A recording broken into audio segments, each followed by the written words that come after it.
الحمد للہ وکفیٰ وسلام علی عبادہ الذین اصطفیٰ اما بعد فاعوذ باللہ من الشیطان الرجیم بسم اللہ الرحمن الرحیم قل اعوذ برب الفلق من شر ما خلق ومن شر غاسق اذا وقب ومن شر النفاثات في العقد ومن شر حاسد اذا حسد سبحان ربک رب العزت عما یصفون وسلام علی المرسلین والحمد للہ رب العالمین اللہم صلی علی سیدنا محمد وعلی آل سیدنا محمد وبارک وسلم اللہم صلی علی سیدنا محمد وعلی آل سیدنا محمد وبارک وسلم اللہم صلی علی سیدنا محمد وعلی آل سیدنا محمد وبارک وسلم۔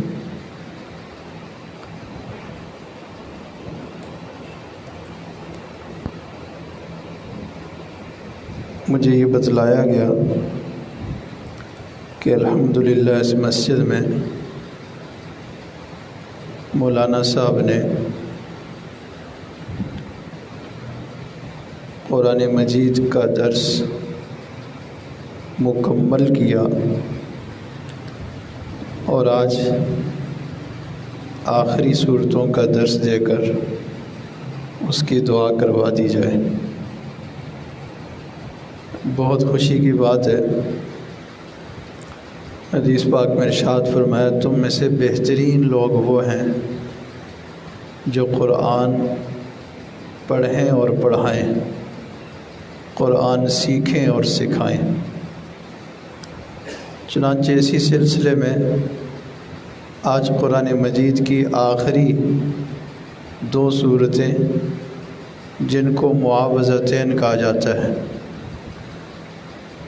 ان کا مختصر ترجمہ اور تشریح بیان کی جائے گی۔ معاوضتین یہ تثنیہ ہے معاوضتن کی، اور معاوضتن کا مطلب ایسی صورت جس کے ذریعے سے اللہ کی پناہ مانگی جائے، اور معاوضتین کا مطلب ایسی دو صورتیں جن کو پڑھ کر اللہ تعالیٰ کی پناہ مانگی جائے۔ یہ جو قرآن مجید کی آخری دو صورتیں ہیں معاوضتین، ان کے خاص شان نزول ہے، پس منظر ہے۔ وہ پس منظر کیا ہے کہ ایک مرتبہ نبی کریم صلی اللہ علیہ وسلم پر یہودیوں نے جادو کروا دیا تھا، اور جب جادو کروایا تو عائشہ صدیقہ رضی اللہ تعالیٰ عنہ فرماتی ہیں کہ وحی کے ذریعے حضرت جبرائیل امین علیہ السلام آئے اور نبی السلام کو بتلا دیا گیا کہ آپ پر اس طریقے سے جادو ہوا ہے۔ ایک روایت میں تو یہ ہے کہ خود حضرت جبرائیل امین علیہ السلام تشریف لائے اور آ کر ساری تفصیل بتلائی، اور ایک روایت میں یہ بھی ہے کہ نبی اسلام نے ارشاد فرمایا مجھے خواب کے ذریعے سب کچھ بتلا دیا گیا۔ نبی کا خواب بھی سچا ہوتا ہے۔ اب وہ خواب کیا تھا؟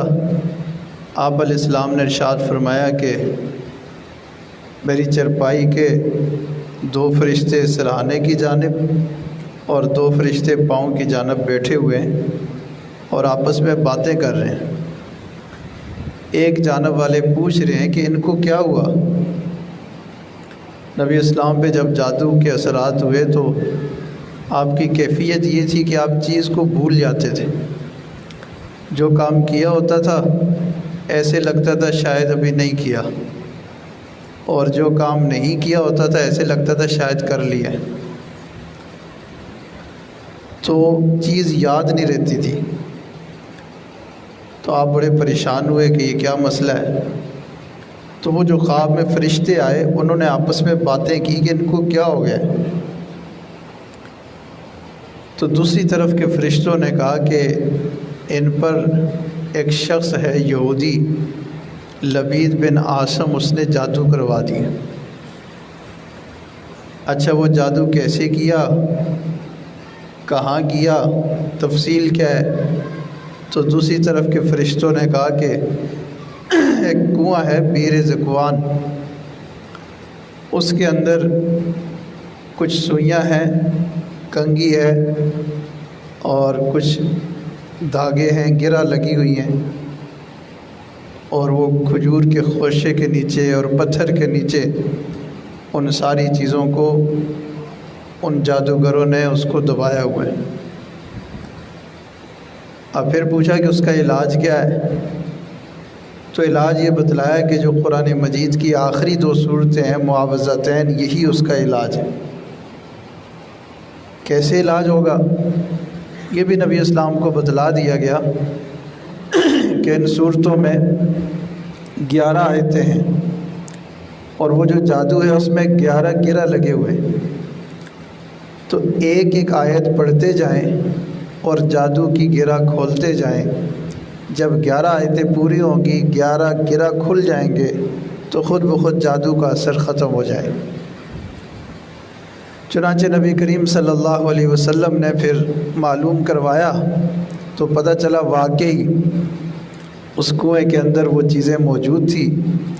آپ نے ان کو نکلوایا اور پھر قرآن مجید کی یہ صورتیں پڑھ کر 7 گرہ کو کھولا اور ان پر دم کیا، تو نبی اسلام پر جو وہ جادو کے اثرات تھے وہ ختم ہو گئے۔ اب یہاں سے ایک سوال پیدا ہوتا ہے، کیا نبی علیہ السلام پر بھی جادو چل گیا؟ ایک اللہ کے برگزیدہ پیغمبر نبی، پھر نبیوں میں بھی امام الانبیاء، تمام انبیاء کرام کے سردار، سرتاج، محبوب الانبیاء اور محبوب خدا صلی اللہ علیہ وسلم، ان پر بھی جادو چل گیا۔ تو خوب سمجھ لیں کہ جادو چل جانا یہ نبوت اور رسالت کے منصب کے خلاف نہیں ہے۔ ایسا ہو سکتا ہے کہ نبی پر بھی جادو چل جائے، ولی پر بھی جادو چل جائے۔ اس کی وجہ یہ ہے کہ جادو کی حقیقت کو سمجھنا چاہیے کہ جادو ہے کیا۔ جادو جو ہوتا ہے وہ کوئی ما فوق الاسباب چیز نہیں ہوتی۔ اسباب کے دائرے میں ہی ایک چیز ہوتی ہے، لیکن اتنی بات ہے کہ جادو کے جو اسباب ہوتے ہیں وہ مخفی ہوتے ہیں، چھپے ہوتے ہیں۔ ایک چیز ہے معجزہ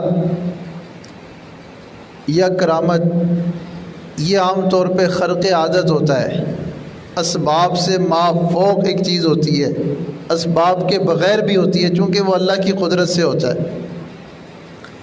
لیکن جادو اسباب کے بغیر نہیں ہو سکتا۔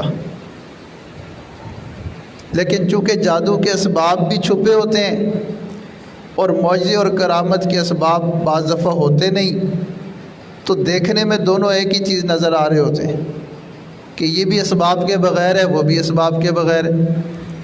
لیکن خوب سمجھ لیں کہ جادو جو ہوتا ہے وہ ما فوق الاسباب نہیں ہے، اسباب کے ذریعے سے ہی ایک کام ہوتا ہے، لیکن وہ اسباب آنکھوں سے چھپے ہوتے ہیں تو بندہ سمجھتا ہے جادو ہو گئے۔ اب مثال کے طور پہ نبی اسلام کے ایک معجزہ ظاہر ہوا کہ یہودیوں نے کہا آپ یہ چاند کے 2 ٹکڑے کر دیں تو ہم ایمان لے آئیں گے۔ آقا علیہ السلام نے انگلی کا اشارہ کیا تو چاند کچھ دیر کے لیے 2 ٹکڑے ہو گئے۔ اب ہے کوئی دنیا کا جادوگر جو چاند کے 2 ٹکڑے کر دے یا سورج کے 2 ٹکڑے کر دے؟ نہیں کر سکتا، اس لیے کہ اس کے اسباب وہاں پہنچ ہی نہیں سکتے، اس کے اسباب بہت محدود ہیں۔ وہ ہر چیز پہ، ہر جگہ پہ، ہر وقت پہ جادو نہیں کر سکتا۔ جو اسباب اس کے اختیار میں اتنا ہی کر سکتا ہے۔ ہاں یہ تو کر سکتا ہے کہ آپ کی آنکھوں کو شاید دھوکہ دے دے، اور وہ صرف آپ کو دے سکتا ہے، سب کو نہیں دے سکتا۔ لیکن معجزے میں تو ایسا نہیں ہے، معجزہ تو جو دیکھ رہے تھے سب نے دیکھا کہ چاند کے 2 ٹکڑے ہوئے۔ تو معجزہ حقیقت ہوتی ہے اور کرامت حقیقت ہوتی ہے، لیکن جادو کئی دفعہ آنکھوں کا دھوکہ ہوتا ہے، یا اگر دھوکہ نہ بھی ہو تو وہ اسباب سے اوپر کی چیز نہیں ہے، اسباب کے درجے میں یہ ایک چیز ہوتی ہے، اس سے آگے نہیں ہوتی۔ تو اسباب کے درجے میں ایک طبعی چیز، فطرتی چیز، انبیاء کرام بھی اس سے مستثنیٰ نہیں ہے۔ اب دیکھیں ایک بندہ بیمار ہو جاتا ہے، بخار ہو جاتا ہے، کوئی بھی اس کو بیماری ہو جاتی ہے، تو انبیاء کرام ان کے ساتھ بھی یہ چیز ہو سکتی ہے۔ یہ نبوت اور رسالت کے منصب کے خلاف نہیں ہے۔ جس طرح ایک نبی بیمار ہو سکتا ہے، اسی طرح ایک نبی پر جادو کے اثرات بھی ہو سکتے ہیں۔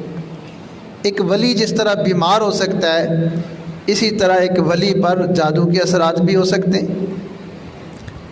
آپ ٹھنڈا کھائیں گے تو اس کے اثرات ٹھنڈے ہوں گے، گرم کھائیں گے تو اس کے اثرات گرم ہوں گے۔ بالکل اسی طرح جادو کے اسباب اگر اختیار کیے جائیں گے تو اس کے بھی ایک اثرات ہوں گے۔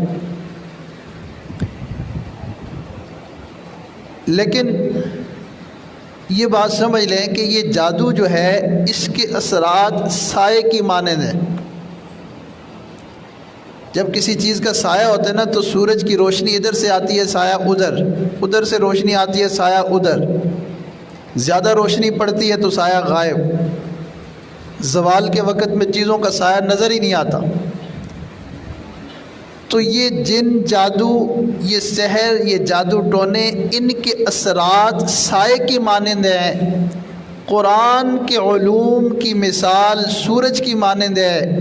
جب یہ سورج کی شعاعیں چمکتی ہیں تو جادو کے اثرات ختم ہو جاتے ہیں۔ لوگ کہتے ہیں جی جادو تو انبیاء پہ بھی ہو گیا۔ ٹھیک ہے، جادو انبیاء پہ ہوا، لیکن اللہ نے اس کے علاج کے لیے کیا دیا؟ یہ قرآن مجید۔ یہ بات تو ہمیں یاد رہتی ہے کہ جادو تو نبی پہ بھی ہوا۔ اگلی بات ہم بھول جاتے ہیں کہ نبی نے علاج کس چیز سے کیا۔ علاج کے لیے پھر ہم اور چیزوں میں پڑ جاتے ہیں۔ نبی پہ جادو ہوا، اس میں حکمت کیا تھی کہ امت کو سکھایا جائے کہ اگر تمہارے اوپر بھی جادو ہو جاتا ہے، جن آ جاتا ہے، سحر ہو جاتا ہے، عصیب ہو جاتا ہے، تو تمہارا علاج بھی اس قرآن سے باہر نہیں ہے، اس قرآن کے اندر ہے۔ اور سارا قرآن پڑھنے کی بھی ضرورت نہیں ہے، صرف آخری 2 سورتوں کے اندر تمہارا علاج موجود ہے۔ تو یہ قرآن مجید ایک سورج کی مانند ہے جو جادو جیسے اثرات کو سائے کی مانند ختم کر دیتا ہے، بھگا دیتا ہے اور اس کے اثرات کو اڑا دیتا ہے۔ اللہ اکبر کبیرہ۔ لوگ کہتے ہیں جی کیا آج کل بھی جادو ہو سکتا ہے؟ بھائی جادو ہو سکتا ہے، اس کا کوئی انکار نہیں ہے، لیکن آج کل کے زمانے میں 99% لوگ جادو کے وہم میں مبتلا ہیں۔ جادو وادو ہوتا نہیں ہے، جادو کے وہم میں مبتلا ہوتے کہ شاید ہم پہ جادو ہو گیا۔ جس کے حالات خراب ہیں وہی جادو کا رونا رو رہا ہے، کسی نے جادو کر دیا۔ بھائی جادو کے علاوہ بھی بہت سارے اسباب ہوتے ہیں جن کی وجہ سے انسان کے حالات خراب ہوتے ہیں۔ سنیے قرآن عظیم الشان ارشاد فرمایا، ما اصابکم من مصیبت فبما کسبت ایدیکم، تمہیں جو بھی حالات آتے ہیں، پریشانیاں آتی ہیں، مصیبتیں آتی ہیں، یہ سب تمہارے ہاتھوں کی کمائی ہے۔ گناہ کرنا بھی تو ایک جادو ہے۔ گناہ سے بھی انسان کے حالات خراب ہوتے ہیں، حالات بگڑ جاتے ہیں۔ اس جادو کی طرف کوئی دھیان نہیں کرتا، اور جو اپنے اختیار میں نہیں ہے اس کی طرف سارے دوڑتے ہیں کہ کسی نے جادو کر دیا۔ اللہ اکبر کبیرہ ہمارے حضرت جی دامت برکاتہ ایک زبردست مثال دیتے ہیں۔ حضرت فرماتے ہیں کہ مشین چل رہی ہو، اگر کوئی بندہ چاہے کہ میں اس کو روک لوں، وہ بیلٹ والی پٹے والی مشین چل رہی ہے، اس کو کوئی روکنا چاہتا ہے تو اس کا طریقہ کیا ہے؟ اس کا ایک ہی طریقہ ہے کہ اس کے پیچھے سے پاور سوئچ کو بند کر دو، مشین رک جائے گی۔ اگر کوئی بندہ اس پاور سوئچ کو بند نہ کرے، اس کے چکے کو پکڑ کے روکنے کی کوشش کرے تو وہ چکا اس کے ہاتھ بازو توڑ دے گا، مگر وہ مشین نہیں رکے گی۔ تو حضرت فرماتے ہیں جس بندے پر حالات کی مشین چل رہی ہو، کبھی یہ پریشانی، کبھی وہ پریشانی، کبھی یہ حال، کبھی وہ حال، اس حالات کی مشین کو روکنے کا ایک ہی حل کہ پیچھے سے گناہوں کا مین سوئچ پاور سوئچ بند کر دو، حالات کی چکی رک جائے گی۔ اگر آپ اس کو بند نہیں کرو گے تو وہ حالات کی چکی تمہیں پیس کے رکھ دے گی، تمہیں تباہ برباد کر دے گی، لیکن وہ حالات کی چکی کبھی بھی رکے گی نہیں، مشکل سے مشکل حالات آتے رہے۔ اس لیے ہم جو گناہوں کا جادو ہے اس کی طرف بھی ذرا دھیان کیا کریں کہ کہیں ہم نے خود تو اپنے اوپر جادو نہیں کیا ہوا۔ جب انسان نماز نہیں پڑھتا، جب انسان قرآن نہیں پڑھتا، جب انسان ذکر نہیں کرتا، خود بخود شیاطین اس کے اوپر آ کے مسلط ہو جاتے۔ چچا ماموں پھپھی خالہ کو کچھ کرنے کی ضرورت نہیں ہوتی، یہ خود جنات اور شیاطین آ کر اس انسان پر مسلط ہو جاتے ہیں۔ بلکہ ایک ذاکر شاغل سالک بندہ جب ذکر کے اندر کوتاہی کرتا ہے، غفلت کرتا ہے، شیاطین آ کر اس پر بھی مسلط ہو جاتے ہیں اور کوشش کرتے ہیں کہ دوبارہ یہ ذکر فکر کی طرف نہ جا سکے۔ ایسے اس پر شیاطین کا جو ہے تسلط ہو جاتا ہے۔ حدیث پاک میں ارشاد نہیں فرمایا گیا کہ شیطان اپنا ڈنگ لے کے کمر کے پیچھے ایسے کھڑا ہوتا ہے، جب انسان کا دل یاد الہی میں مشغول ہوتا ہے تو وہ کچھ نہیں کر سکتا، جب دیکھتا ہے کہ غافل ہے تو فوراً ڈس لیتا ہے۔ تو دل کو تو ہم نے الو گاہ بنایا ہوا ہے، یاد الہی سے اس کو بسایا نہیں، آباد نہیں کیا، اور پھر ہم حالات کا رونا روتے ہیں کہ جو ہے شیاطین اور جنات نے ہمارے اوپر اثر کیوں کر دیا، ہمارے اوپر کس نے جادو کر دیا۔ تو بھائی یہ سارا جادو جو ہے اپنے گناہوں کا ہوتا ہے، ہمیں سب سے پہلے گناہوں سے توبہ کرنی چاہیے۔ تاہم اگر کسی کے اوپر جادو کے اثرات بھی ہوں تو اما عائشہ صدیقہ رضی اللہ تعالیٰ عنہ فرماتی ہیں اللہ تعالیٰ نے یہ عجیب تحفہ عطا کیا ہے، نبی کریم صلی اللہ علیہ وسلم جب بھی بیمار ہوتے تو معاوضتین کو پڑھ کر اپنے ہاتھوں پہ دم کرتے اور اپنے پورے جسم پہ مل لیا کرتے تھے۔ اس سے پتہ چلا کہ یہ دو صورتیں ظاہری بیماری کے لیے بھی شفا کا ذریعہ ہے۔ کسی کو بخار ہو گیا ہے، کسی کو ٹائیفائڈ ہو گیا ہے، کسی کو شوگر ہے، کسی کو بلڈ پریشر ہے، ان بیماریوں کے لیے بھی یہ دو صورتیں شفا کا ذریعہ ہیں۔ اماں جان فرماتی ہیں جب نبی اسلام کا آخری زمانہ تھا، آپ زیادہ بیمار ہو گئے تو آپ سے زیادہ پڑھنے کی ہمت نہیں ہوتی تھی، تو مجھے فرماتے کہ عائشہ تم میرے اوپر پڑھ کے دم کرو۔ تو اماں جان فرماتی ہیں کہ پھر میں یہ آخری صورتیں پڑھتی اور پڑھنے کے بعد نبی اسلام کے ہاتھ پر دم کرتی اور نبی اسلام کے ہاتھوں کو ہی ان کے جسم پر میں پھیرتی۔ اس میں وجہ کیا تھی؟ اپنے ہاتھوں پر دم کر کے بھی پھیر سکتی تھی، لیکن فرماتی ہیں میں یہ سوچتی کہ جو برکت آقا علیہ السلام کے ہاتھوں میں ہے وہ برکت میرے ہاتھوں میں تو نہیں ہے، اس لیے میں آپ کے ہاتھوں پر دم کر کے ان ہاتھوں کو آپ کے جسم پر پھیر دیتی تو آپ صلی اللہ علیہ وسلم کو افاقہ ہو جاتا۔ ایک حدیث پاک میں ارشاد فرمایا ایک دفعہ اندھیری آ گئی، آندھی آ گئی، تو صحابہ اکرام بڑے خوف زدہ پریشان کہ پتہ نہیں یہ کیسی آندھی ہے۔ صحابہ کرام جب ایسے حالات آتے، بارش آتی تو اللہ کی طرف رجوع کیا کرتے تھے۔ نبی اسلام بھی مسجد کا رخ کرتے اور صلاۃ الحاجت پڑھ کے، صلاۃ استغفار پڑھ کے اللہ کی طرف رجوع کیا کرتے تھے۔ تو صحابہ کرام نے نبی اسلام کو تلاش کیا کہ نبی اسلام کہاں ہیں۔ جب نبی اسلام کو پایا تو اپنی پریشانی کو ذکر کیا کہ اندھیری آ گئی ہے، بڑی خوفناک قسم کی، خطرناک قسم کی، اب ہم کیا کریں؟ تو نبی اسلام نے ارشاد فرمایا، قرآن مجید کی آخری 3 صورتیں، سورہ اخلاص، سورہ فلق اور سورہ ناس، تینوں پڑھ کے اپنا حصار کر لو۔ حصار کا مطلب ہوتا ہے تصور میں اپنے گرد، اپنے گھر کے گرد دائرہ کھینچ لو، اللہ تعالیٰ تمہاری حفاظت فرمائیں گے۔ چنانچہ صحابہ کرام نے ایسا کیا تو اللہ تعالیٰ نے حفاظت کا معاملہ فرمایا۔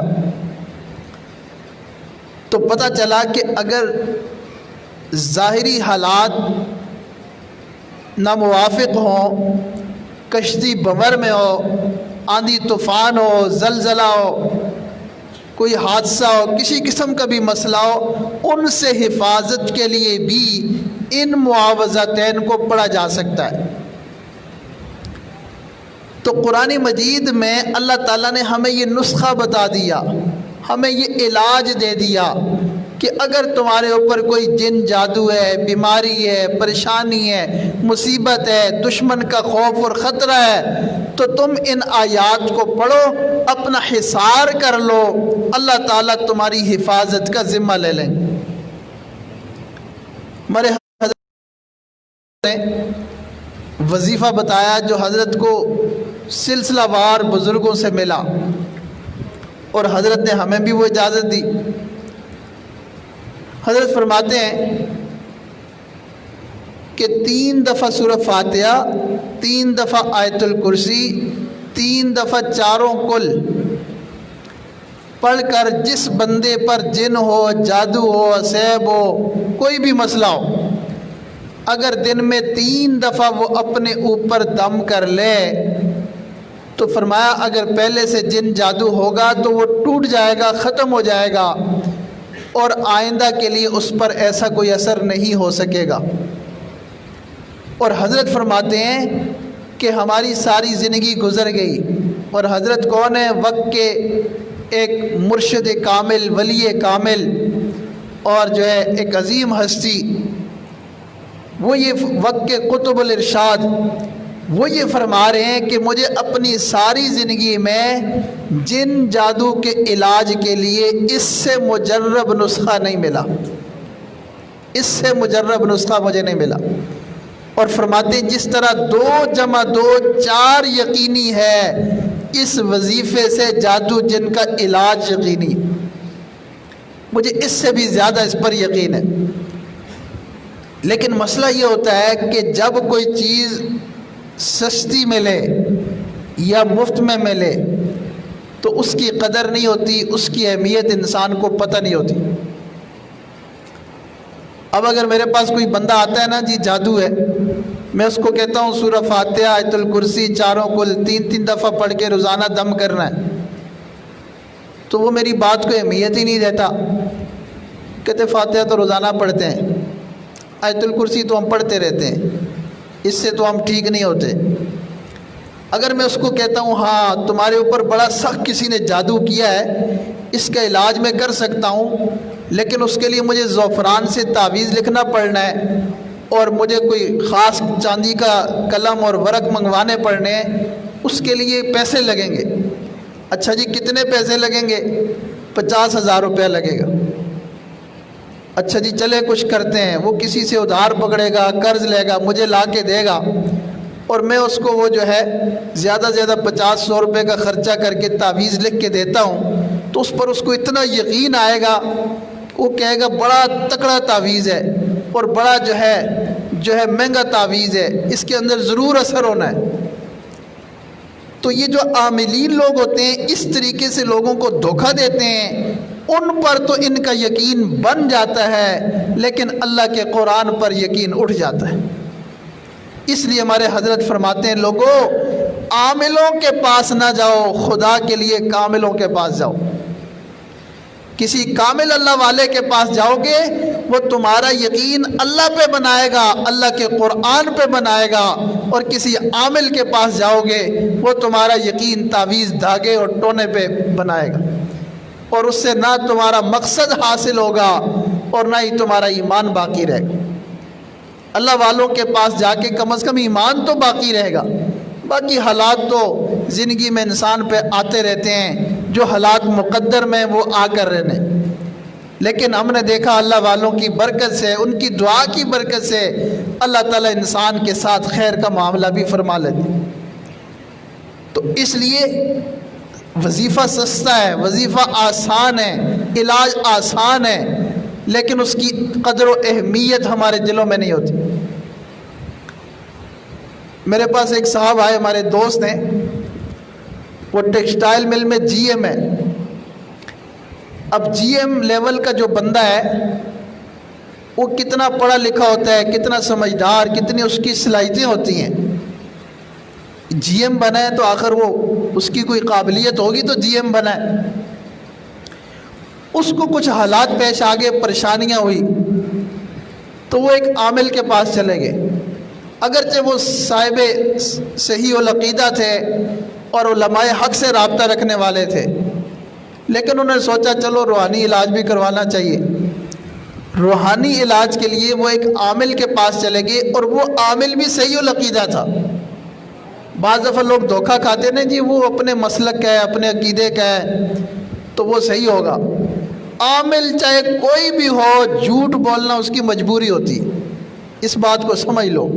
کوئی بھی عامل ہے، جھوٹ بولنا اس کی مجبوری ہے، کیونکہ اس کو جھوٹ اس طریقے سے سکھایا جاتا ہے کہ وہ جھوٹ کو سچ سمجھ کے بول رہا ہوتا ہے۔ اس طریقے سے اس کا استاد اس کو جھوٹ سکھاتا ہے۔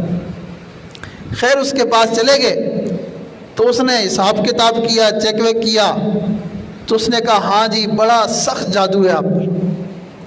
اچھا جی اس کا علاج کیا ہے؟ تو اس کا علاج یہ ہے کہ ایک کالا بکرا لانا ہوگا اور اس کو پھر ذبح کرنا ہے، اس کے 41 ٹکڑے کرنے، رات کو 1-2 بجے، آدھی رات جب ساری دنیا سوئی ہو، اس وقت قبرستان میں جا کر مختلف جگہوں پر اس کے ٹکڑے 41 ٹکڑے جگہ جگہ رکھ دینے۔ اگر آپ یہ کام کریں گے تو انشاءاللہ آپ کا یہ جادو ختم ہو جائے گا۔ اس نے کہا مولانا صاحب بکرا تو میں لے آؤں گا، لیکن اس کو کاٹ کے 41 ٹکڑے کرنا، پھر آدھی رات کو قبرستان میں جانا، پھر وہاں الگ الگ اس کے ٹکڑوں کو رکھنا، یہ میرے بس کا کام نہیں ہے، میں تو یہ نہیں کر سکتا۔ تو اس عامل صاحب نے کہا کوئی بات نہیں ہے، اگر آپ نہیں کر سکتے تو ہم بندہ جو ہے ہائر کر لیتے ہیں، وہ بندہ یہ کام کر لے گا، آپ بکرے کے پیسے دے دیں اور جو بندہ وہاں یہ رکھ کے آئے گا اس کے پیسے بھی دے دیں، اور ساتھ میرے لیے بھی کوئی شکرانہ ہدیہ دے دے، تو انشاءاللہ ہم یہ کام خود ہی کر لیں۔ اچھا جی کتنا بل بنے گا؟ تو اس نے کوئی 35-40 ہزار روپے بل بنایا، 20 ہزار کا بکرا، 10 ہزار اس کے، پھر 5 ہزار میرے، تو 35-40 ہزار روپے کا بل بنایا۔ تو اس نے جان چھڑانے کے لیے کہا چلیں میں پھر پیسوں کا انتظام کرتا ہوں، پھر آپ کو میں بتاتا ہوں، آپ کو پیسے دیتا ہوں، تو آپ میرا جادو کا توڑ کر دینا۔ اب وہ واپس چلا گیا، اب اس کے دل میں کھٹکا، پتہ نہیں یہ کام صحیح ہے غلط ہے، بکرے کے ٹکڑے کر کے 41 جگہ پہ پھینکنا۔ وہ میرے پاس آ گیا مسئلہ پوچھنے، تو پہلے تو میں نے ان کو خوب ڈانٹا، میں نے کہا آپ کو کس نے کہا تھا وہاں جاؤ؟ جب آپ کا علماء حق سے رابطہ ہے اور علماء حق اللہ والے آپ کو یہ قرآنی وظائف دیتے ہیں، یہ اعمال دیتے ہیں، کوئی فیس نہیں لیتے، کوئی پیسے نہیں لیتے، کوئی تقاضا نہیں رکھتے، کوئی لالچ نہیں رکھتے، ان کو پڑھ کے تم اپنا علاج کیوں نہیں کرتے ہو؟ تم عاملوں کے پاس کیوں جاتے ہو؟ خیر وہ بیچارے بہت شرمندہ تھے کہ میں نے غلطی کی، میں وہاں چلا گیا، لیکن مجھے کہنے لگے اب میں کیا کروں؟ تو میں نے کہا ہرگز یہ کام نہ کریں، یہ تو کرنے کا کام نہیں ہے، جھوٹ ہے، سب دھوکہ فراڈ ہے، آپ نے ایسا نہیں کرنا۔ تو وہ ڈرے ہوئے تھے، کہنے لگے کہیں ایسا نہ ہو کہ وہ میرے اوپر کچھ کر دیں۔ اب میں ان کے پاس چلا تو گیا ہوں اور میں نے ان سے بات بھی کر لی، اب اگر میں نے بکرا نہ دیا تو یہ نہ ہو کہ میرے اوپر جادو کر لیں۔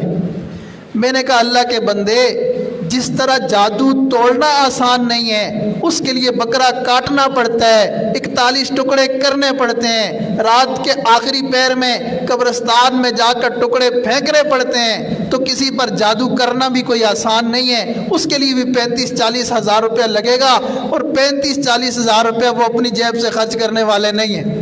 آپ بے فکر ہو جائیں۔ پھر جا کے ان کو بات سمجھ میں آئی کہ ہاں وہ میرے اوپر کچھ نہیں کر سکتے۔ اس لیے ہمیں دوسروں سے بالکل نہیں ڈرنا چاہیے۔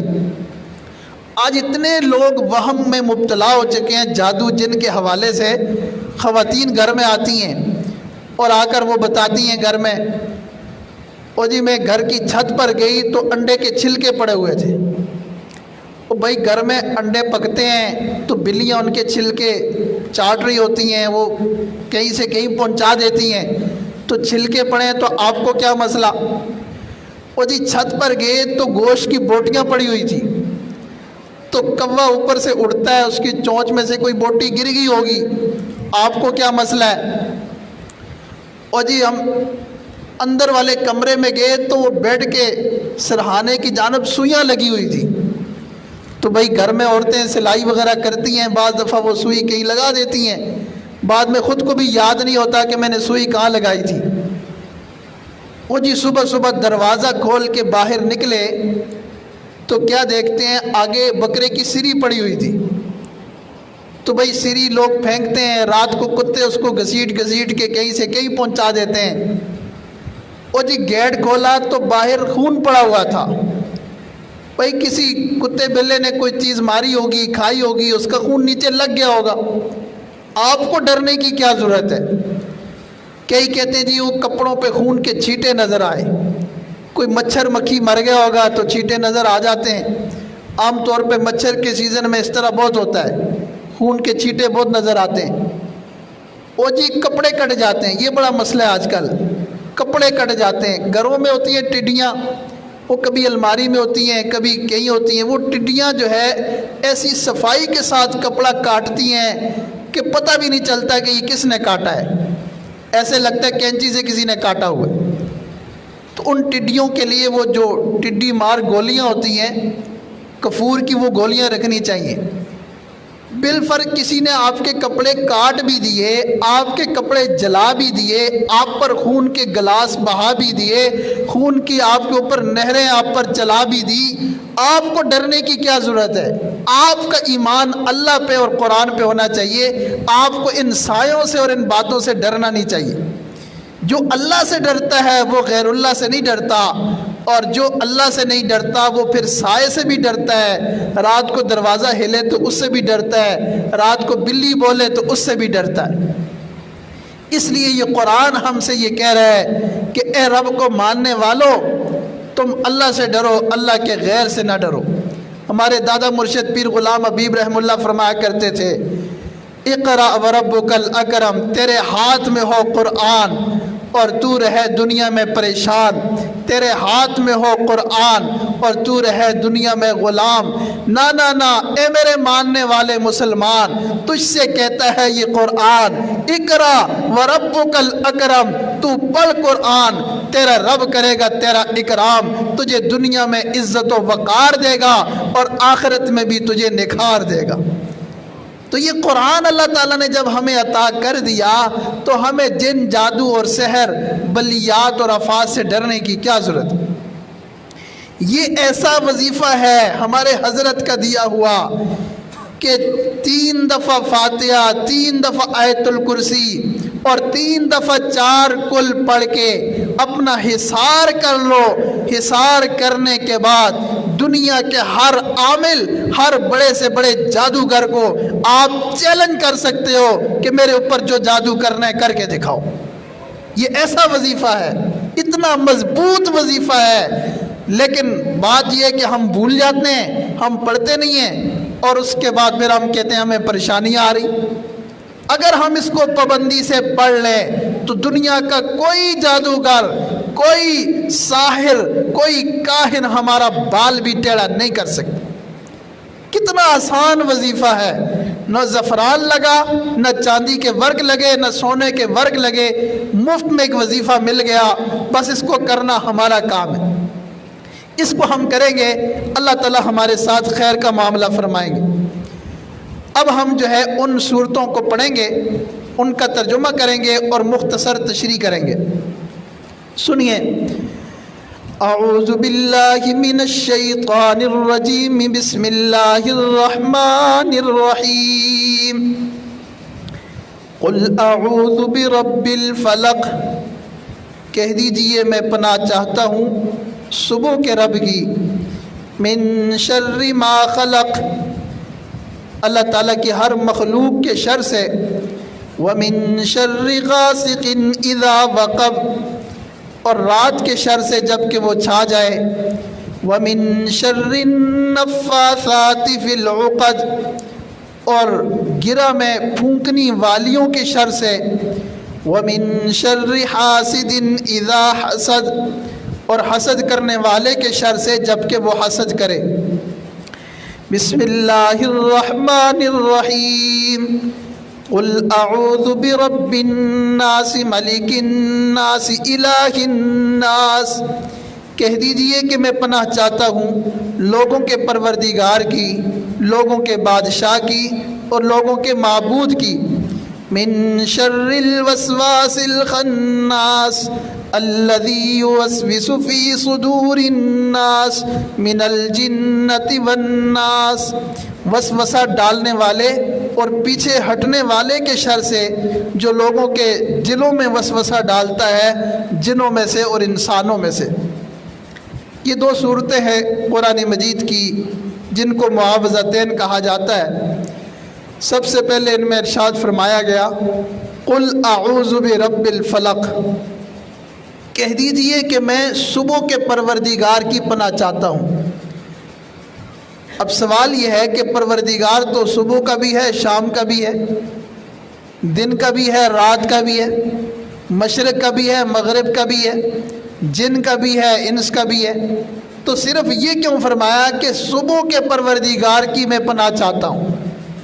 تو اس کا جواب یہ ہے کہ یہاں اس صبح کے لفظ کو مضمون کے ساتھ مناسبت ہے، کیونکہ مضمون یہاں جادو کا علاج ہے، تو جادو کے علاج کے ساتھ اس کو مناسبت یہ ہے کہ جس طرح صبح کے وقت روشنی نمودار ہوتی ہے تو رات کا اندھیرا چھٹ جاتا ہے، بالکل اسی طرح جب معاوضتین کی تلاوت کی جاتی ہے تو جادو کا اندھیرا اور جادو کی ظلمت اس کے سامنے اس طرح ختم ہو جاتی ہے، اڑ جاتی ہے، جس طرح صبح کے وقت روشنی آنے سے اندھیرا بھاگ جاتا ہے، اندھیرا ختم ہو جاتا ہے۔ اس لیے یہاں صبح کے پروردگار کی پناہ مانگنے کا کہا گیا۔ اور پھر اس کے بعد ارشاد فرمایا، من شر ما خلق، اللہ تعالیٰ کی ہر مخلوق کے شر سے، اے اللہ میں تیری پناہ چاہتا ہوں ہر مخلوق کے شر سے۔ اللہ تعالیٰ نے ہر مخلوق میں خیر بھی رکھی ہے اور شر بھی رکھا۔ اب سانپ ہے، اس میں خیر بھی ہے، شر بھی ہے، انسان ہے، اس میں خیر بھی ہے، شر بھی ہے، لیکن بعض دفعہ شر غالب ہوتا ہے اور بعض دفعہ خیر غالب ہوتی ہے۔ بہت ساری چیزوں کے شرور سے حدیث پاک میں پناہ مانگنے کے لیے کہا گیا۔ مثال کے طور پہ بیماریوں کے شر سے پناہ مانگی گئی، من الجنون والجزام وسیء الاسقام، اے اللہ جنون سے، جزام سے، بری بیماریوں سے اور ہڈیوں کا کھوکھلا ہو جانے سے، ان تمام بیماریوں سے پناہ مانگی گئی۔ اور پھر فرمایا گیا، من فتنۃ المحیا والممات، اے اللہ زندہ اور مردہ کے شرور سے ہمیں پناہ عطا فرما، اس کے فتنے سے محفوظ فرما، اور اے اللہ جو فتنے ظاہر ہو گئے ان سے بھی محفوظ فرما، اور جو چھپے ہوئے ہیں اللہ ان سے بھی ہمیں محفوظ فرما۔ اور فرمایا گیا کہ مسیح دجال کے فتنے اور شر سے بھی اللہ ہمیں حفاظت عطا فرما۔ بلکہ یہاں تک حدیث پاک میں دعا مانگی گئی کہ اے اللہ ہمارے شرور سے دوسروں کو اور دوسروں کے شرور سے ہمیں محفوظ فرما۔ تو انسان کو کوشش کرنی چاہیے کہ اپنے شر سے دوسرے کو تکلیف نہ پہنچائے، اور یہ دعا مانگے کہ اللہ دوسرے کے شر سے ہمیں محفوظ فرمائے۔ ہر ایک کی خیر دوسرے کو پہنچتی رہے تو دنیا میں امن و امان قائم رہے گا، اور جب ہر انسان دوسرے کو اپنا شر پہنچانا شروع ہو جائے گا تو پھر دنیا میں فساد ظاہر ہو جائے گا۔ تو اس لیے یہ دعا سکھلائی کہ اللہ ہر مخلوق کے شر سے ہم تیری پناہ چاہتے ہیں، ہر مخلوق کے شر سے۔ پھر اس کے بعد ارشاد فرمایا من شر غاسق اذا وقب، رات کے شر سے جب کہ وہ چھا جائے۔ شر تو دن میں بھی ہوتا ہے، لیکن رات کے شر کا کیوں کہا؟ اس لیے کہ رات میں شر غالب ہوتا ہے۔ چنانچہ جتنے شیاطین جنات ہوتے ہیں شرارتی قسم کے، جیسے رات آتی ہے مغرب کا وقت ہوتا ہے تو وہ باہر نکل آتے ہیں۔ اس لیے حدیث پاک میں منع کیا کہ مغرب کے وقت میں اپنے چھوٹے بچوں کو گھر سے باہر نہ نکلنے دیا کرو، اس لیے کہ اس وقت شیاطین اور جنات ان چیزوں کا غلبہ ہوتا ہے تو وہ کہیں ان کو نقصان نہ پہنچا دے۔ اور جتنے جن جادو والے لوگ عامل لوگ ہوتے ہیں، انہوں نے جو اپنے وظیفے رٹنے ہوتے ہیں وہ بھی عام طور پر رات کو بیٹھ کر رٹتے ہیں، اس لیے بھی رات کے شر سے پناہ مانگی گئی۔ اور پھر رات کو ویسے بھی اندھیرا ہوتا ہے، خوف ہوتا ہے، ڈر ہوتا ہے، اور جتنی بھی ڈکیتیاں ہوتی ہیں، چوریاں ہوتی ہیں، عام طور پر رات کو ہوتی ہیں۔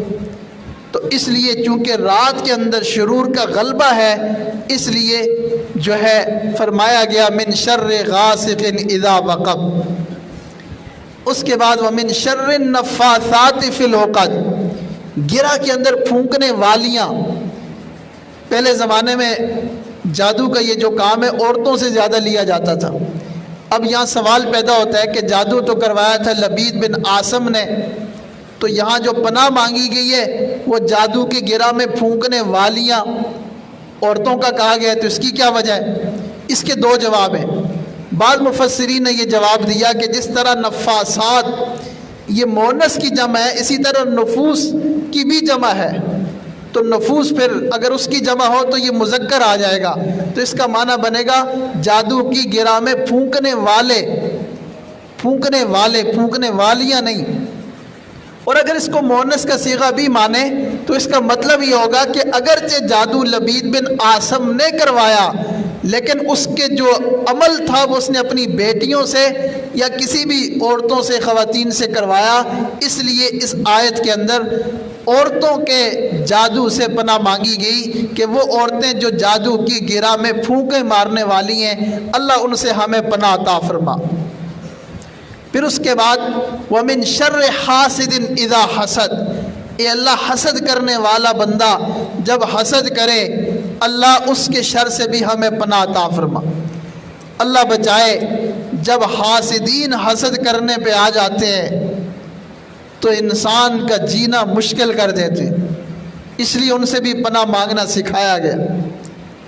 انسان کو چاہیے کہ خود کسی سے حسد نہ کرے۔ حسد کیا ہوتا ہے؟ کسی کی نعمت دیکھ کر برداشت نہ کر سکنا، جیلس ہونا کہ میرے ساتھ والے کے پاس اتنا مال کیوں آیا، میرے ساتھ والے کے پاس اتنی عزت کیوں آئی، میرے ساتھ والے کے پاس اتنی دولت کیوں آئی۔ یہ حسد اتنی بری بیماری ہے کہ سب سے پہلے یہ حسد ابلیس شیطان کو حضرت آدم علیہ السلام سے ہوا تو وہ مردود ہو گیا۔ کیوں؟ اللہ تعالیٰ نے آدم علیہ السلام کو مسجود الملائکہ بنا دیا، ابلیس کو بھی کہا تم بھی سجدہ کرو، اس نے کہا اچھا انا خیر من، میں اس سے بہتر ہوں، وہ کیوں مسجود الملائکہ بنا ہے اور میں کیوں اس کو سجدہ کروں؟ تو آدم علیہ السلام کو اللہ تعالیٰ نے جو نعمت عطا کی وہ شیطان سے برداشت نہ ہوئی، چنانچہ اس نے تکبر کیا اور تکبر کر کے سجدے کا انکار کیا، انجام کار وہ مردود ہو گیا۔ تو آج اگر کسی کو اللہ تعالیٰ نعمت عطا کرتے ہیں ہم بھی برداشت نہیں کریں گے تو کہیں ایسا نہ ہو کہ برداشت نہ کرنے کی وجہ سے ہم اور گناہوں کا ارتکاب کر بیٹھیں اور اس کی وجہ سے ہمارا بھی معاملہ خراب ہو جائے۔ اس لیے کسی دوسرے انسان سے حسد نہیں کرنا چاہیے۔ حسد کرنے سے دوسرے کی نعمت کم نہیں ہو سکتی، لیکن ہمارے اندر آگ بڑکتی رہے گی۔ حدیث پاک میں فرمایا یہ حسد نیکیوں کو ایسے کھا جاتا ہے جیسے آگ خشک لکڑیوں کو کھا جاتی، اور فرمایا کہ یہ حسد دین کو مونڈ دینے والی چیز ہے۔ میں جتنا بھی دیندار ہوں، میں جتنا بھی متقی پرہیزگار ہوں، میں جتنا بھی تہجد گزار ہوں، اگر میں کسی دوسرے انسان سے حسد کرتا ہوں تو میرا یہ دین ختم ہو جائے۔ حاسد بندہ دین کے اندر ترقی نہیں کر سکتا، حسد کرنے والا انسان روحانی ترقی حاصل نہیں کر سکتا۔ اس لیے فرمایا لولا الحسد فی العلماء لکان بمنزلۃ الانبیاء، اگر ان علماء کے اندر حسد نہ ہوتا تو یہ انبیاء کے رتبے پر ہوتے۔ تو علماء میں علمی حسد ہوتا ہے کہ علم میں فلانا مجھ سے آگے کیوں بڑھ گیا، اور عام طور پہ یہ ساتھ والے سے ہوتا ہے۔ ایک دکاندار کو ساتھ والے دکان، پڑوسی کو پڑوسی سے، باقی دنیا جہاں مرضی جائے، وہ ہوا میں اڑے، وہ ان کے پاس ساری دنیا کے خزانے آ جائے، پرواہ نہیں ہوتی، لیکن جب ساتھ والے بھائی کے پاس بھی کچھ آ جاتا ہے تو دوسرے سے برداشت نہیں ہوتا کہ یہ مجھ سے ایک قدم آگے کیوں ہو گیا۔ دو بھائی ساتھ چلتے رہے نا تو دونوں دوست ہیں، دونوں میں محبت ہے، اگر ایک بھائی ایک قدم آگے بڑھ گیا تو دوسرا پریشان ہو جاتا ہے کہ یہ مجھ سے ایک قدم آگے کیوں بڑھا ہے، وہ ناراض ہو جاتا ہے۔ بچپن میں ہم بچوں کو دیکھتے تھے کہ جب ساتھ چل رہے ہیں اور ایک بچہ تیز چل کے آگے بڑھ گیا تو دوسرا ناراض ہو کے ادھر ہی بیٹھ جاتا تھا، رونا شروع کر دیتا تھا کہ یہ مجھ سے آگے کیوں بڑھے۔ بھائی تم بھی ہمت کرو، تم بھی محنت کرو، دوڑو، تم بھی آگے بڑھ جاؤ گے۔ تو اس لیے لکھا ہوتا ہے گاڑی کے پیچھے محنت کر حسد نہ کر۔ محنت کرو، حسد کیوں کرتے ہو، بیٹھ کے روتے کیوں، تم بھی محنت کرو، اللہ تمہیں بھی مقام عطا کرے گا۔ بلکہ رکشوں کے پیچھے لکھا ہوتا ہے سڑیا نہ کر دعا کیتا کر، سڑیا نہ کر دعا کیتا کر۔ تو جیلس نہیں ہونا چاہیے۔ حسد کا علاج یہ ہے کہ اگر کسی بندے سے آپ کو حسد ہو گیا ہے تو اس کے لیے دعا کرو، اللہ اس کو اور عزتیں عطا کرے۔ ہماری دعا ہے اللہ اور بلندیاں عطا کرے۔ اس کو سلام کرو، اس کو ہدیہ دو، اس کی تعریف کرو۔ یہ کام کرنے سے اس کی نعمت کو آپ بڑھا گھٹا تو نہیں سکتے، لیکن آپ کے دل کی آگ ٹھنڈی ہو جائے گی اور آپ کی نیکی اور آپ کا دین محفوظ ہو جائے گا۔ اور اگر آپ سے کوئی حسد کرے تو پھر کیا کرو؟ اللہ تعالیٰ حاسدین کے حسد سے محفوظ فرمائے، ان کے شر سے اللہ کی پناہ مانگنی چاہیے۔ تنہائی کے لمحات میں اللہ سے دعا کرو، اللہ میں نے آج تک کسی سے حسد نہیں کیا، میں نے آج تک کسی کا برا نہیں سوچا، لوگ میرا برا کیوں سوچتے ہیں؟ اللہ لوگ میرے خلاف برائی کی تدبیریں کیوں کرتے ہیں؟ اللہ میں تیری پناہ چاہتا ہوں ان حاسدین کے حسد سے۔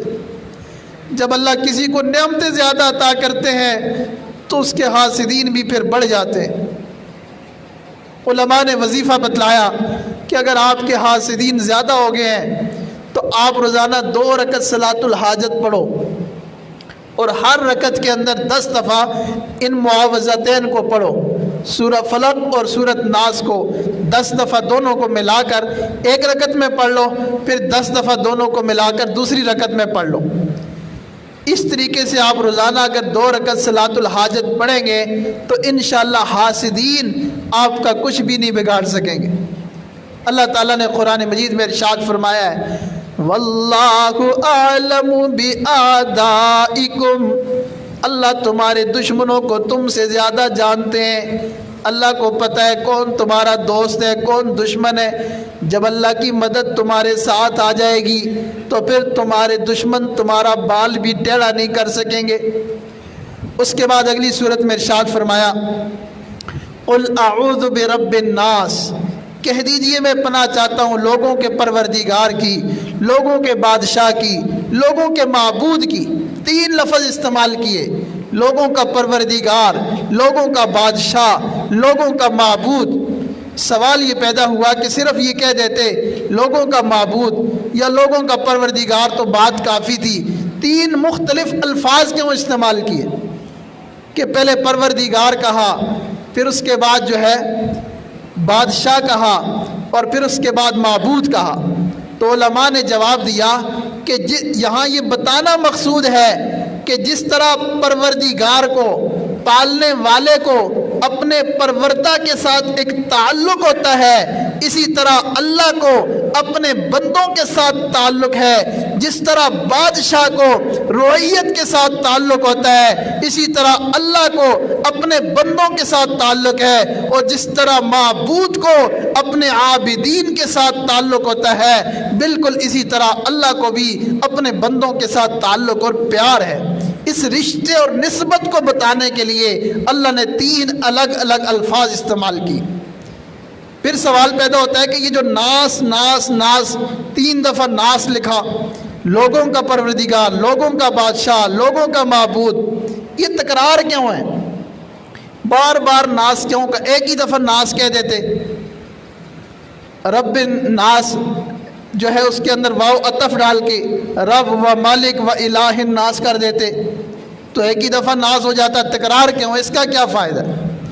ایک اصول یاد رکھ لو، قرآن مجید میں اگر کسی بات کو 1000 دفعہ بھی لکھا گیا نا تو ہر دفعہ لکھنے میں کوئی الگ سبق دینا مقصود ہوتا ہے، اس کا الگ فائدہ ہوتا ہے۔ یہ نہیں ہے کہ خواہ کا تکرار ہے۔ حضرت اقتستانوی رحمہ اللہ سے کسی بندے نے سوال کیا، حضرت قرآن مجید میں جیسے موسیٰ علیہ السلام کا قصہ ہے، ایک جگہ بیان کر دیا کافی ہے، بار بار اس کو کیوں بیان کیا گیا ہے؟ تکرار لگتا ہے، یہ ایسے لگتا ہے ایک جگہ ہونا چاہیے، باقی فضول ہے، اس کو ختم کر دینا چاہیے، معاذ اللہ۔ تو حضرت نے پھر اس کو سمجھایا۔ حضرت نے فرمایا اچھا دیکھو تمہاری 2 آنکھیں ہیں، تو ایک آنکھ سے بھی نظر آتا ہے، ایک آنکھ کو تم پھوڑ دو۔ 2 ہاتھ ہیں تو ایک ہاتھ سے بھی بندہ کام کر سکتے ہیں، دوسرے کو کاٹ دو۔ 2 پاؤں ہیں، دوسرے پاؤں کو کاٹ دو، کیونکہ یہ تکرار ہے۔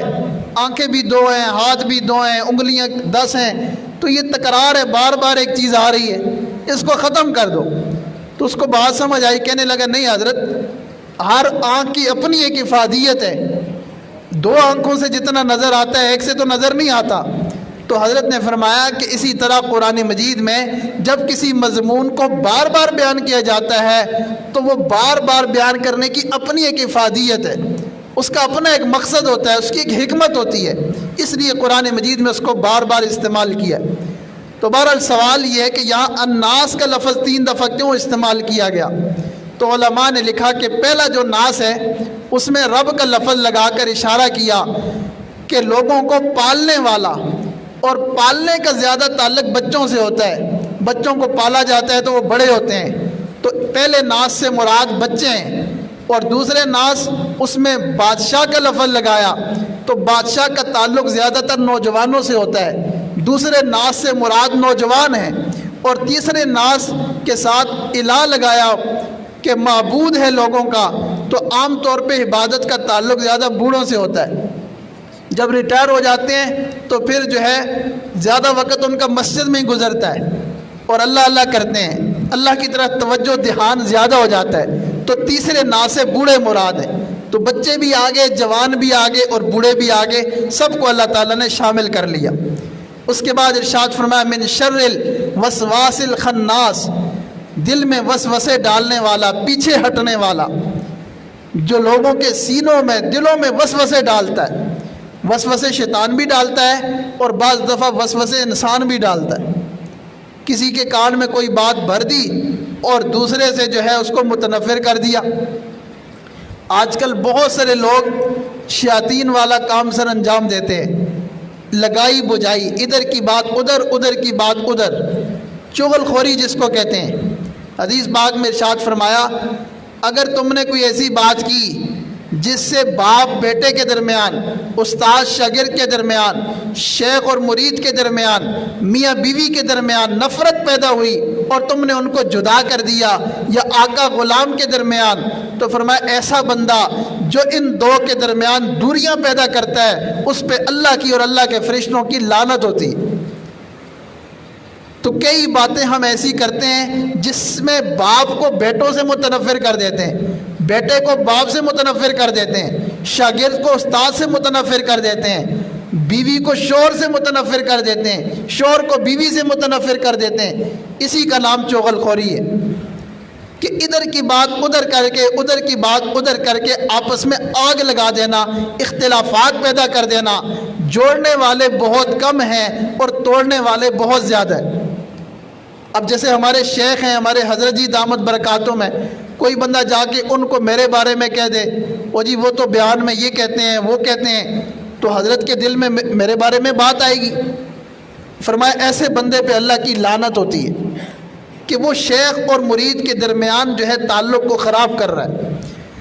اللہ اکبر کبیرہ۔ نبی اسلام نے ارشاد فرمایا صحابہ کرام سے کہ بھائی تم لوگ جب میرے پاس آؤ تو میرے کان میں کسی کے بارے میں کوئی بات نہ کیا کرو۔ جو کان میں پھونک دیتے ہیں نا، ڈال دیتے ہیں، وہ کان کے راستے سے اصل میں دل میں ڈالتے ہیں۔ من شر الوسواس الخناس الذی یوسوس فی صدور الناس، جو لوگوں کے دلوں میں وسوسہ ڈال دیتے ہیں، شک شبہ ڈال دیتے ہیں۔ فرمایا میرے کان میں کسی کے بارے میں ایسی باتیں نہ ڈالا کرو۔ میں یہ چاہتا ہوں کہ میں صحابہ کرام کے پاس آؤں اور میرا سینہ سب کے بارے میں صاف ہو، سب کے بارے میں میرا سینہ صاف ہو۔ تو اللہ والوں کی شان تو یہی ہوتی ہے، اللہ والے ایسی باتیں نہ سنتے ہیں، اگر کوئی زبردستی سنا بھی دے تو ایک کان سے ڈال کر دوسرے کان سے نکال دیتے، وہ اس کی توجہ نہیں کرتے۔ ایک اللہ والے تھے، ان کو جا کر کسی نے ان کے مرید کی شکایت کی، حضرت آپ کا وہ جو فلانا مرید ہے نا وہ کبیرہ گناہ میں مبتلا تھا۔ مقصد یہ تھا کہ حضرت کا اس سے اعتماد ہٹ جائے اور حضرت کا تعلق جو اس سے نہ رہے اور یہ اس کا تعلق حضرت سے خراب ہو جائے۔ تو اللہ والے بھی اللہ والے ہوتے ہیں، تو ان اللہ والوں نے کہا ہاں اللہ تعالیٰ کی دو طرح کی تجلی ہوتی ہیں، من یہد اللہ اور مضل اللہ۔ بعض دفعہ ہدایت کی تجلی پڑتی ہے، بعض دفعہ جو ہے گمراہ کرنے والی تجلی پڑتی ہے۔ تو لگتا ہے اس وقت اس میرے مرید پر گمراہ کرنے والی تجلی پڑی ہوگی، کوئی بات نہیں، جب ہدایت کی تجلی پڑے گی تو ٹھیک ہو جائے گا۔ تو بندہ پانی پانی ہو گیا کہ میں نے تو کتنی بڑی بات جا کر کی حضرت کو متنور کرنے کے لیے، اور حضرت نے کیسا پیارا جواب دیا کہ وہ میری بات کو جو ہے اڑا کے رکھ دیا اور ختم کر دی۔ تو اس لیے یہ سبق دیا گیا کہ دوسروں کے کانوں کو نہ بھرا کرو اور دوسروں کے کانوں میں باتیں ڈال کر کسی بھائی کو کسی بھائی سے، کسی مسلمان کو کسی مسلمان سے، خاص کر علماء کرام سے لوگوں کو نہ توڑا کرو۔ آج میڈیا پر اور ادھر ادھر لوگوں کو علماء سے متنفر کر رہے ہیں، علماء سے دور کر رہے ہیں، تاکہ علماء کے ساتھ ان کا کوئی تعلق رابطہ نہ رہے۔ یاد رکھو جس دن علماء سے تمہارا تعلق رابطہ کٹ گیا اسی دن تمہارا ایمان خطرے میں۔ علماء کے ساتھ جڑے رہنا، ان کے ساتھ نسبت رکھنا، ان کے ساتھ تعلق رکھنا ایمان کی حفاظت کی ضمانت ہے۔ اللہ تعالی ہم سب کو علماء کرام کے ساتھ، قرآن کے ساتھ جڑے رہنے کی توفیق عطا فرمائے اور ہمیں ان باتوں پر عمل کرنے کی توفیق عطا فرمائے۔ اور جو ہمارے مولانا عبد الرحمن صاحب نے درس قرآن دیا، اللہ تعالیٰ اس کو قبول فرمائے اور اس مسجد کو مزید آباد شاداب فرمائے، حاضرین کی ساری دعاؤں کو قبول فرمائے۔ وآخر دعوانا ان الحمد للہ رب العالمین۔